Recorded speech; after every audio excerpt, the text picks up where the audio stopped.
ओम शक्ति पराशक्ति। मेलमरुवतूर सिद्धपीठ में नवरात्र महोत्सव के आज के तीसरे दिन स्वयंभू माता बुराइयों को दूर करने वाली नीम पत्र कवच के श्रृंगार में एवं मां आदि पराशक्ति सदा सर्वदा रक्षा करने को तत्पर त्रिशूल नायकी के रूप में दिव्य दर्शन दे रही है। नायकी का अर्थ होता है अधिष्ठात्री। समस्त ब्रह्मांड के अधिष्ठात्री आदि पराशक्ति का अवतरित रूप ही त्रिशूल नायकी है। त्रिशूल और नीम माता के आवरण के समान हमेशा साथ रहते हैं। हमारे मेलमरुवतूर में स्थल वृक्ष होने का महत्व नीम के पेड़ को प्राप्त है। नीम हमारे शरीर को स्वस्थ रखने वाली कायाकल्प बूटी है। कैंसर जैसे असाध्य रोग, वायरस, अन्य कृमियों और फफूंद जनित संक्रमण को नीम की पत्तियां दूर करती है। अपने दिव्य अवस्था में अम्मा ने नीम के पत्तों का उपयोग कर बहुत सारे चमत्कारों को अंजाम दिया है, जिसमें जीवोत्पत्ति भी शामिल है। अम्मा ने अपने दिव्य अवस्था में नीम के पत्तों को अभिमंत्रित कर उपचार किया है।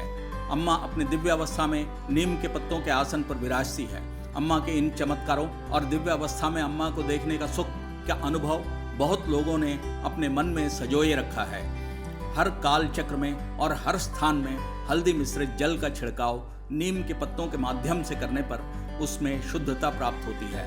अम्मा नीम के पत्तों का आशीर्वाद देकर दिव्य अवस्था में यज्ञ, उत्सव, पूजा आदि विधान निर्देशित करती है और उसे निर्विघ्न समाप्त कर दोष मुक्त रूप में स्वीकार करती है।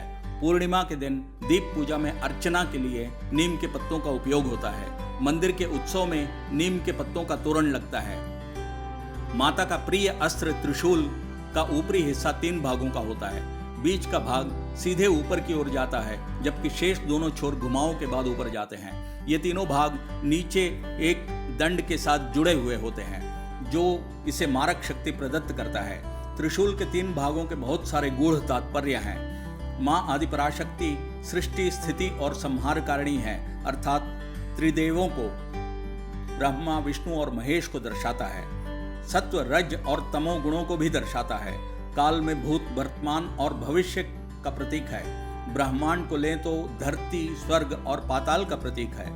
3 भाग दैविक, दैहिक और भौतिक संतापों को दर्शाते हैं। माता की हर सृष्टि में त्रिशूल मुख्य है। जैसे मनुष्य की जीवनधारी नाड़ियां होती है, इड़ा, पिंगला और सुषुम्ना। अम्मा ने अपने दिव्य वाक्य में कहा है, हे पुत्र, मेरे पास आने वाले बहुसंख्यक लोग वस्तु और विषय वासना की कामना लेकर आते हैं। दिव्यता प्राप्त करने की आकांक्षा बहुत कम लोगों में है। यही उच्च श्रेणी के लोग होते हैं। इसी तथ्य को उजागर करने के लिए मैंने त्रिशूल का धारण किया है। शायद अम्मा ने अपने त्रिशूल धरने का यह कारण दर्शाया है। इसके साथ ही अम्मा ने नीम के माध्यम से जीवन के तथ्यों को दर्शाया है। नीम के पेड़ के नीचे बैठने पर मनुष्य में प्राण शक्ति का संचार होता है। अम्मा ने प्रतिदिन मूल मंत्र के उच्चारण के बाद नीम का पत्ता चबाकर खाने का निर्देश दिया है। नीम स्वाभाविक रूप से कड़वा होता है। कड़वेपन से आई हुई बीमारियों और आने वाली बीमारियों से बचाता है। जीवन में मिठास ही नहीं, कड़वापन भी आवश्यक है। जीवन में कड़वे अनुभव ही हमें सबक सिखाते हैं। अम्मा के द्वारा बताए गए अधिकांश दवाओं में नीम की उपस्थिति है।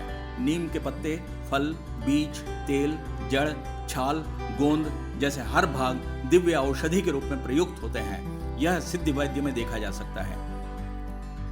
केवल मनुष्यों के लिए ही नहीं, बल्कि पशुओं के लिए भी एवं दवाओं में और प्राकृतिक खेती में भी नीम का काफी योगदान है। ऐसे प्राकृतिक तत्व नीम से सभी जीवों को फल की प्राप्ति होती है। इससे हमें इस बात का बोध होता है कि प्रकृति ही ईश्वर है और वह सबके लिए बराबर है। इतने सारे गुणों से युक्त नीम का कवच श्रृंगार किए हुए एवं बहुत सारे तथ्यों को अपने में समेटे त्रिशूल धारिणी त्रिशूल नायकी अम्मा के दिव्य स्वरूप को आंखों में बसाकर मन से नमस्कृत होकर जीवन में समस्त सुख, समृद्धि और शांति को प्राप्त करें। ओम शक्ति पराशक्ति।